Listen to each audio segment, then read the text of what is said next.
नमस्कार, बहुत स्वागत है आप सभी का। आप देख रहे हैं देवभूमि और मैं हूं आपके साथ प्रगति ठाकुर। चलिए बुलेटिन की शुरुआत करेंगे, जहां नैनीताल में ग्रामीण क्षेत्रों में उद्यमिता और स्वरोजगार को बढ़ावा देने के उद्देश्य से विकास भवन भीमताल में मुख्यमंत्री उद्यमशाला योजना के तहत MUY चौपाल का शुभारंभ किया गया। बता दें, जिला पंचायत अध्यक्ष दीपा ने दीप प्रज्वलित कर कार्यक्रम का उद्घाटन किया। चौपाल में स्थानीय उद्यमियों और स्वयं सहायता समूहों को प्रशिक्षण, क्षमता विकास, वित्तीय सहायता और बाजार से जुड़ने की जानकारियां दी गई। जागरूकता के लिए IEC वैन को भी हरी झंडी दिखाकर रवाना किया गया। कार्यक्रम में करीब 65 प्रतिभागियों ने हिस्सा लिया। तो वहीं विभिन्न योजनाओं के तहत तैयार स्थानीय उत्पादों के स्टॉल भी लगाए गए। अधिकारियों ने बताया कि चौपाल के माध्यम से ग्रामीण युवाओं और महिलाओं को गांव-गांव उद्यम स्थापित करने के लिए प्रोत्साहित किया जाएगा।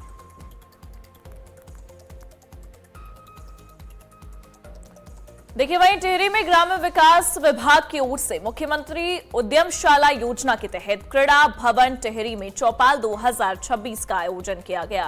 कार्यक्रम में क्रेता विक्रेता सम्मेलन के जरिए स्वयं सहायता समूह के उत्पादों को बड़े बाजार से जोड़ने पर जोर दिया गया। अतिथियों ने विभिन्न स्टॉलों का निरीक्षण कर स्थानीय उत्पादों की जानकारी ली। प्रतिभागियों ने मुख्यमंत्री पुष्कर सिंह धामी का संबोधन भी लाइव वर्चुअल माध्यम से सुना। तो वहीं मुख्य विकास अधिकारी वरुणा अग्रवाल ने यह बताया कि वर्ष 2022 में शुरू हुई योजना के तहत जिले में अब तक स्वयं सहायता समूहों को करीब 2.5 करोड़ रुपए का लाभ मिल चुका है। कार्यक्रम में लखपति दीदियों, उद्यमियों, खरीदारों और विक्रेताओं से संवाद किया गया। उत्कृष्ट कार्य करने वाली स्वयं सहायता समूहों की महिलाओं को प्रशस्ति पत्र देकर सम्मानित किया गया।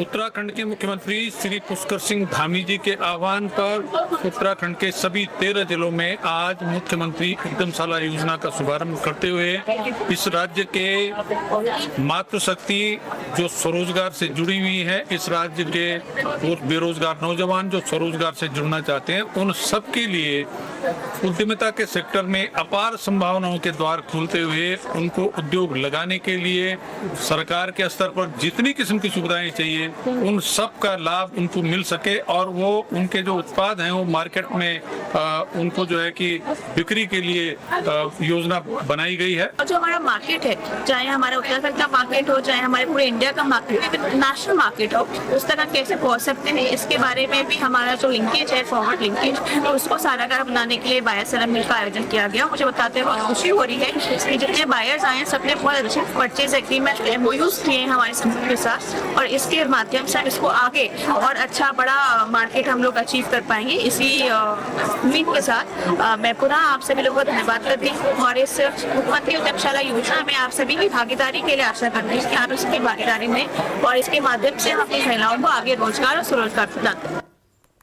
देखिए, देहरादून में अग्निवीर योजना को लेकर उत्तराखंड क्रांति दल ने सरकार से ठोस और स्पष्ट नीति बनाने की मांग की है।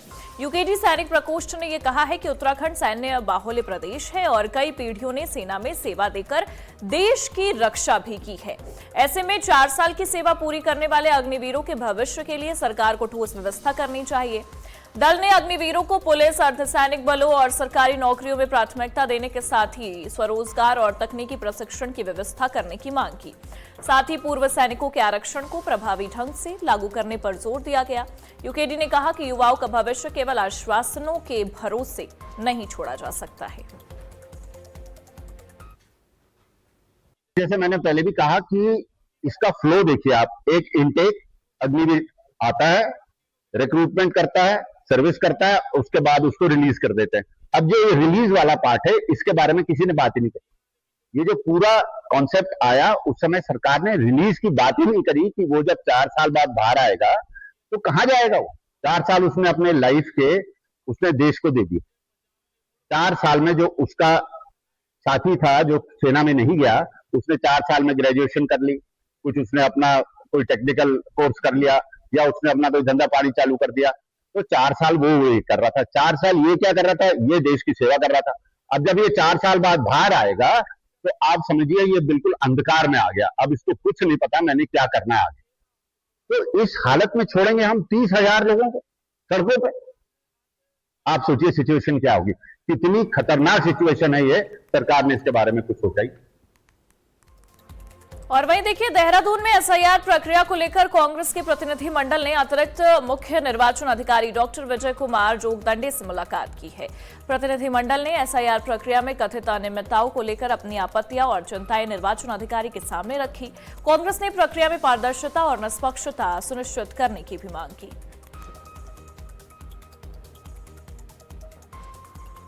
देहरादून में एसआईआर प्रक्रिया में कथित अनियमितताओं को लेकर कांग्रेस नेताओं ने प्रतिमा सिंह और मनोज रावत ने मुख्य निर्वाचन अधिकारी से मुलाकात की है। बता दें, बैठक में एसआईआर प्रक्रिया से जुड़े विभिन्न मुद्दों और कथित अनियमितताओं को लेकर कांग्रेस नेताओं ने अपनी आपत्तियां रखी हैं।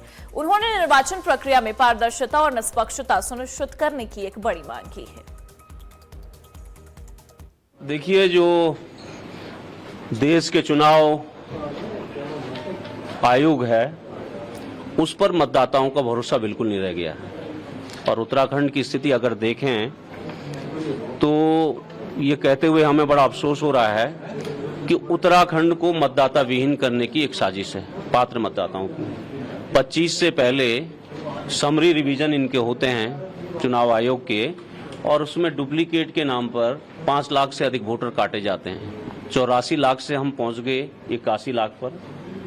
81 लाख पर हमारा 84 लाख से 79 लाख पर पहुंच गए। 79 लाख पर हमारा शुरू होता है एसआईआर प्रोग्राम। देखिए, देहरादून में विशेष गहन पुनरीक्षण के तहत जिले में अब तक 11,90,805 मतदाताओं की मैपिंग पूरी हो चुकी है। विसंगतियों से जुड़े मामलों में 5,47,617 मतदाताओं को नोटिस जारी किए गए, जिनमें से 3,95,772 मामलों की सुनवाई पूरी हो चुकी है। जिला निर्वाचन अधिकारी एवं जिलाधिकारी डॉक्टर आशीष चौहान ने राजनीतिक दलों के प्रतिनिधियों के साथ बैठक में एसआईआर की प्रगति की जानकारी दी। उन्होंने बताया कि 96,187 मतदाताओं के नाम उत्तराखंड और उत्तर प्रदेश दोनों की मतदाता सूचियों में दर्ज है। सत्यापन के बाद इन्हें स्वेच्छा से एक राज्य चुनने का अवसर दिया जाएगा। देहरादून में भारत और नेपाल के बीच सीमा प्रबंधन और सुरक्षा सहयोग को मजबूत करने के लिए 14वीं भारत नेपाल संयुक्त कार्य समूह की 2 दिवसीय बैठक देहरादून में आयोजित हुई। बैठक में सीमा पार अपराध पर प्रभावी नियंत्रण, सीमा सुरक्षा व्यवस्था मजबूत करने और सीमा से जुड़े बुनियादी ढांचे के बेहतर प्रबंधन पर भी चर्चा हुई। दोनों पक्षों ने इंटीग्रेटेड चेकपोस्ट, सड़क और रेलवे नेटवर्क को बेहतर बनाने, अतिक्रमण हटाने और सीमा स्तंभों के रखरखाव जैसे मुद्दों पर भी विचार विमर्श किया। साथ ही संस्थागत समन्वय और अधिकारियों की क्षमता बढ़ाने पर सहमति बनी। भारतीय प्रतिनिधिमंडल का नेतृत्व गृह मंत्रालय के संयुक्त सचिव पौसुमी बसु और नेपाली प्रतिनिधिमंडल का नेतृत्व गृह मंत्रालय के संयुक्त सचिव आनंद काफले ने किया। अब ऐसे में अगली बैठक नेपाल में आयोजित करने पर भी सहमति बनी है। देखिए, अल्मोड़ा में महिला सशक्तिकरण एवं बाल विकास मंत्री रेखा आर्या ने युवाओं और महिलाओं को स्वरोजगार व उद्यमिता से जोड़ने पर जोर दिया है। MUY चौपाल कार्यक्रम में उन्होंने कहा कि युवाओं को जॉब सीकर नहीं, जॉब क्रिएटर बनने की दिशा में आगे बढ़ना चाहिए। उन्होंने बताया कि योजना के जरिए तकनीकी संसाधन, वित्तीय सहायता और बाजार से जुड़ी सुविधाएं गांव-गांव तक पहुंचाई जाएंगी। मंत्री ने स्थानीय उत्पादों, हस्तशिल्प और महिला स्वयं सहायता समूहों को बढ़ावा देकर मातृशक्ति को आर्थिक रूप से सशक्त बनाने की बात कही है। उन्होंने कहा कि पहाड़ से पलायन रोकने के लिए स्थानीय स्तर पर रोजगार और उद्यमिता के अवसर बढ़ाना जरूरी है। इस दौरान मुख्यमंत्री उद्यमशाला योजना के प्रचार वाहन को हरी झंडी दिखाकर रवाना किया गया। अधिकारियों को पात्र लोगों तक योजनाओं का लाभ पहुंचाने और प्रक्रियाएं सरल बनाने के निर्देश भी दिए गए हैं।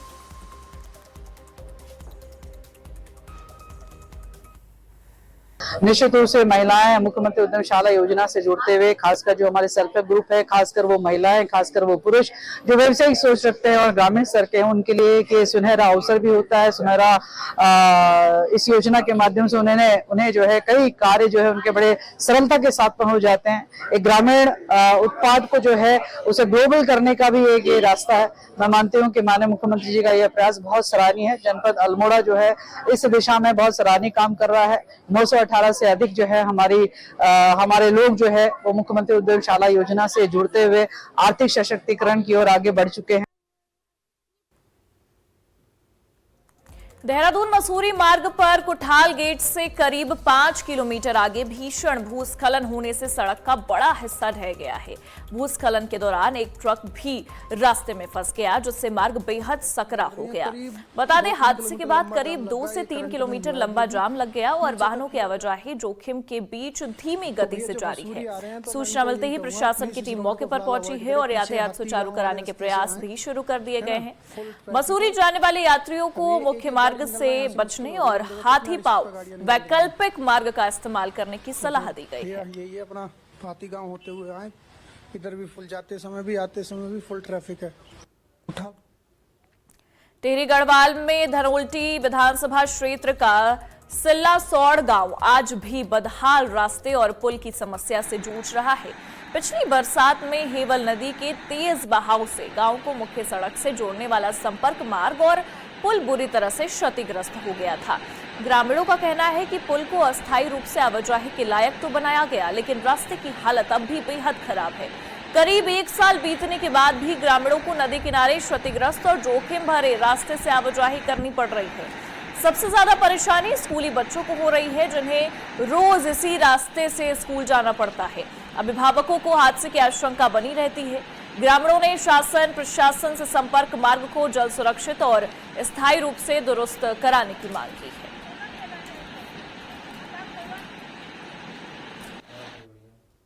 चीज की है क्योंकि अभी पिछले साल आपदा में सारे रास्ते बह गए थे। लोगों के घर के आगे कहीं चौक टूट गए, कहीं कुश्ती टूट गए, सारा रास्ता बह गया था।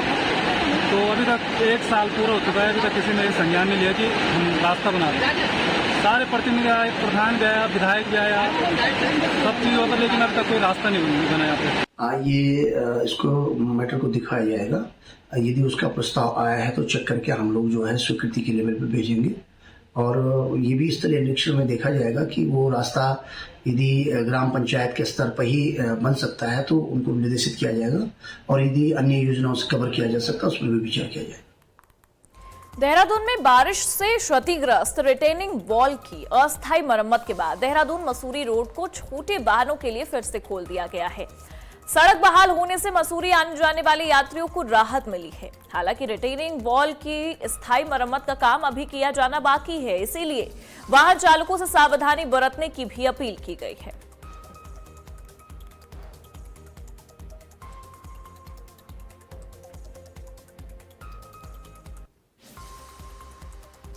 और वहीं देखिए, टिहरी में श्रमिकों के पंजीकरण और नवीनीकरण की प्रक्रिया आसान बनाने के लिए जनपद में 18 जन सुविधा केंद्र अधिकृत किए गए हैं। श्रम प्रवर्तन अधिकारी आयशा खान ने ये बताया है कि पात्र श्रमिक इन केंद्रों के जरिए अपना पंजीकरण और नवीनीकरण करा सकते हैं।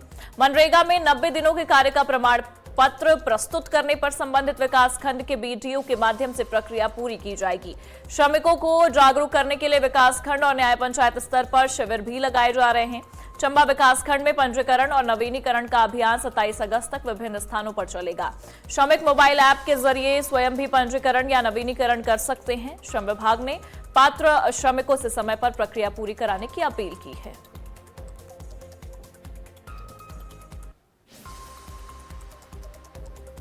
टिहरी में प्रतापनगर क्षेत्र के जड़ंगी गांव की रेशमा बिष्ट पिछले 14 दिनों से लापता है।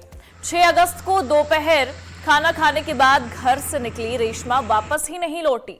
परिजनों की शिकायत पर 7 अगस्त को लंबगांव थाने में गुमशुदगी दर्ज कराई गई। अब ऐसे में पुलिस, एसडीआरएफ और ग्रामीण जंगलों से लेकर जलकुर नदी और टिहरी झील तक लगातार सर्च अभियान चला रहे हैं। तलाश के दौरान 7 अगस्त को गांव से करीब 1 किलोमीटर दूर जलकुर नदी किनारे रेशमा की एक चप्पल, चुनरी और दरांती मिली। बता दें, सामान मिलने के बाद नदी में गिरने या फिर छलांग लगाने की आशंका जताई गई है, लेकिन इसकी पुष्टि नहीं हुई है। महिला का अब तक कोई सुराग नहीं मिल सका है।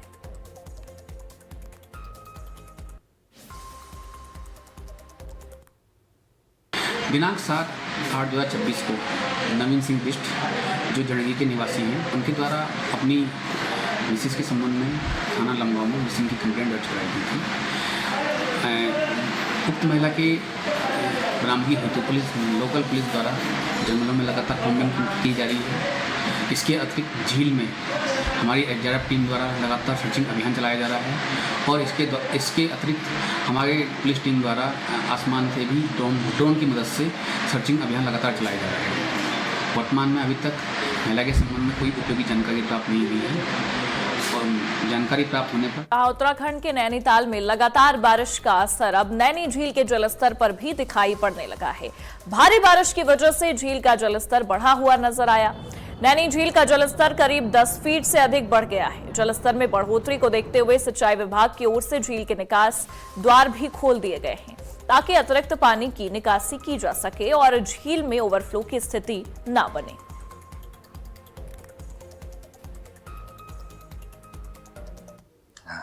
आज सुबह हमारा जलस्तर 87 फुट 7 इंच रहा है और बारिश हमारी अभी तक की 1500 mm रिकॉर्ड की गई है और जबकि लास्ट ईयर ही है 1522 mm थी, जो कि पिछले साल से लगभग 43 mm पानी बरसात इस बार ज्यादा है रिकॉर्ड हुई है और आगे भी बारिश लगातार बढ़ने की संभावना है। संभवतः बारिश ठीक रहेगी और लेवल भी बढ़ने की संभावना है, जिसको रेगुलेट करने के लिए ही हमारे यहाँ गेटों का संचालन किया जा रहा है। हरिद्वार में मूसलाधार और झमाझम बारिश के बाद उमस और गर्मी से बड़ी राहत मिली है। ठंडी हवाओं और बादलों की वजह से मौसम सुहावना हो गया है। बारिश और ठंडी हवाओं से तापमान में कुछ गिरावट दर्ज की गई। लगातार धूप और चिपचिपी गर्मी से लोगों को फिलहाल राहत मिली है।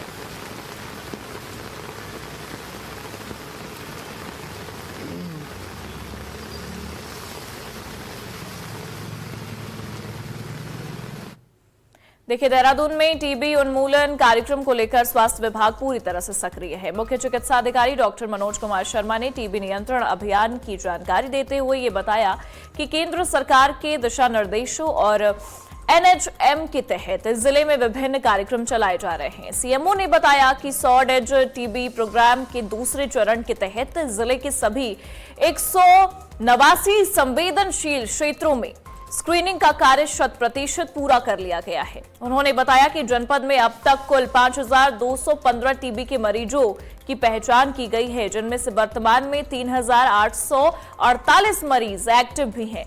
उनका नियमित उपचार हो रहा है। इसके साथ ही 3270 मरीजों को निक्षय मित्रों के माध्यम से पोषण किट उपलब्ध कराई गई है। टीबी मुक्त अभियान के तहत 100 दिनों के कैंपेन के अलावा फील्ड में हैंडहेल्ड मशीनों और विशेष कैंपों के जरिए भी जांच की जा रही है। जिले की कुल 409 ग्राम पंचायतों में से 155 ग्राम पंचायतों को टीबी मुक्त घोषित किया जा चुका है।